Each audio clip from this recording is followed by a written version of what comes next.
Alright guys, welcome back to my channel. For the new subscribers, thank you for subscribing. For the viewers, thank you for clicking this video. So in today's video guys, I'm going to be breaking down how to use support and resistance in forex trading. Right, so when it comes to using support and resistance in forex trading guys, let me show you exactly how I do it my way. Right, and exactly my way guys is going to be basically using what we call area of interest. Right, so as you can see on my screen right now, my chart is looking clean. Right, it looks pro. You feel me? And there's a reason for this, guys. And the reason for this is because number one, guys, when it comes to marking up my support and resistance, guys, right? The way I look at it is, I look at it as, where is the separation between buyers and sellers, right? That's number one, right? Where is a separation between buyers and sellers? Meaning, right, above this, right, above this support, right, price is buying. Below this same support, price is selling. Same with the resistance too, right? Above the resistance, price is buying. Below the resistance, price is selling. So essentially, that's how I look at support and resistance, right? It's called area of interest.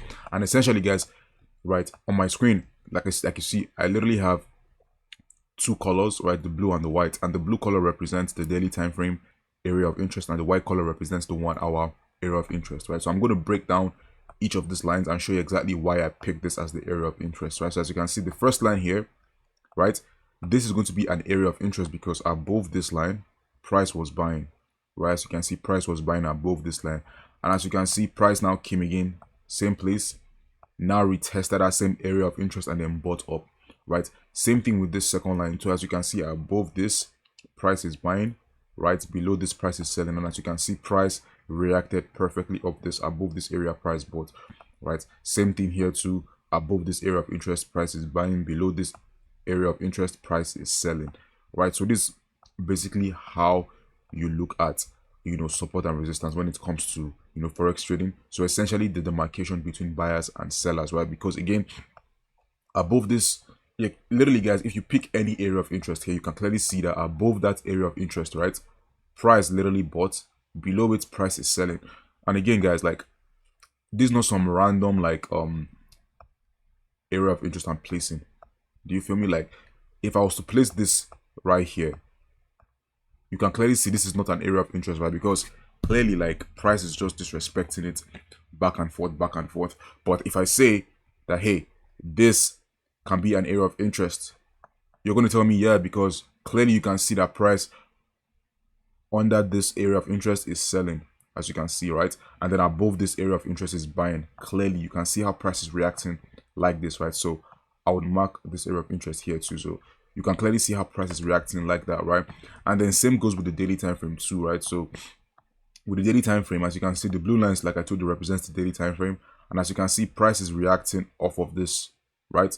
Same thing here, this second blue line too. Price is reacting from this area of interest, this area of interest here.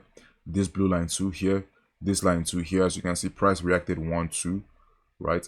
As you can see again, price is about to react again.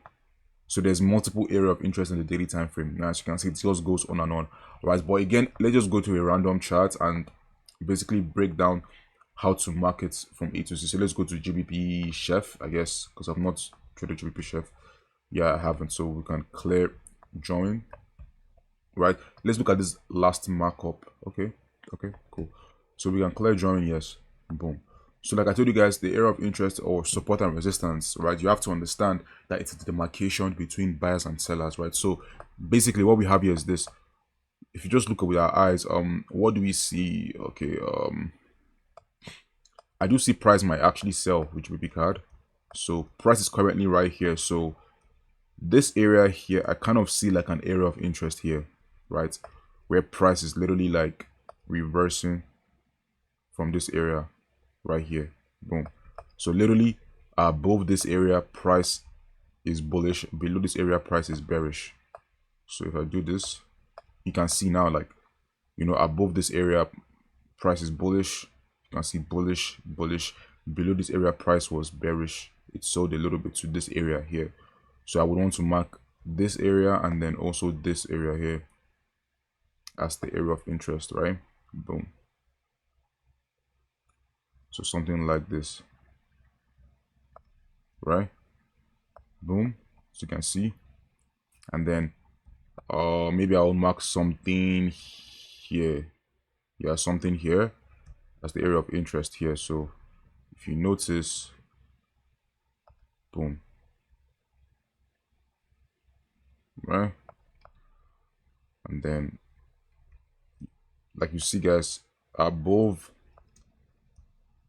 this price is buying, as you can see, right? Price they literally did not sell, like it's literally buying above it, as you can see, and then under this price is selling, right? So something like this.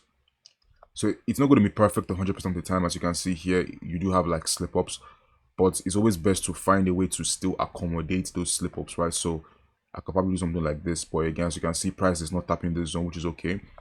But yeah, this is basically how I would mark, GBP chef, right? I will also mark maybe this area here, right? So, and then we're also looking at it from like the current, viewpoint, right? So for example, this could be an area of interest here, but based on what price has given us here, right, the area of interest would probably be from down here, right? So we always like to use the most current, data that price gives us in terms of creating our area of interest, right? So something like that, boom. So this is basically how I would mark it up in the daily time frame, and then in the 1 hour time frame, boom.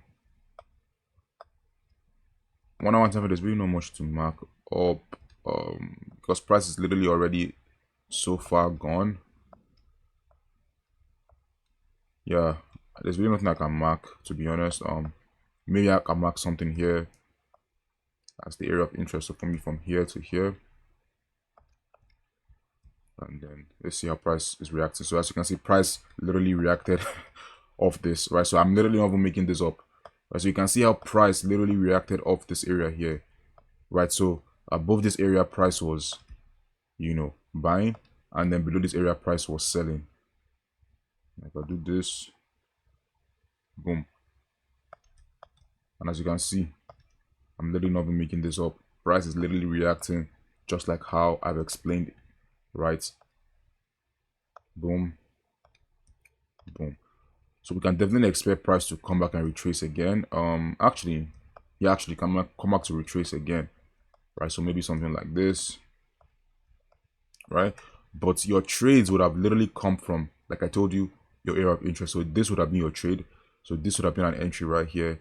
And we usually call this entry the Harami pattern entry, right? So boom, stop loss right there, and then TP is going to be right there. As you can see, you already hit TP2 a little bit, right? You did hit TP2, but essentially, guys, this is basically how you use support and resistance, and then you always take your trades from that area of interest, right, or from your support and resistance. So in this case here, before, like, let's assume before like this move happened, right, before this whole move happened here, I can actually break this down where, okay, the area of interest I was looking at is going to be here, right? You can clearly see, guys, clearly you can see that above this price, but below this price is selling. So what do you think is going to happen again if price comes back to that same area?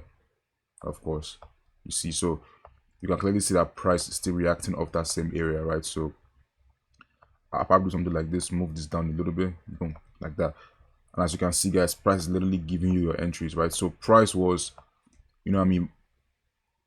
bullish here, and the price gave you an entry right here, boom, right? This would have been a good entry, ride this move down, ride this move upwards. This would have been another good entry, ride the move upwards, and then this could be another entry again here, right? And then boom, you can ride this move downward like this. So as you can see, right? So then boom, price is now going up. So basically, guys, this is how you use your area of interest. If you have any more questions, guys, you can always hit me up. Like I told you guys, this strategy is very easy to learn. There's really not much moving parts around this.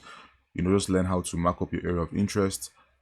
Learn to understand what indication, correction, and continuation mean.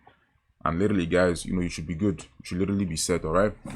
I hope you guys enjoyed this video. This is going to be the last time I'm probably going to use this camera as my camera. I'm just doing this just because I'm just testing it out. But yeah, guys, I hope you guys enjoyed this, and I will see you guys in the next video. Peace.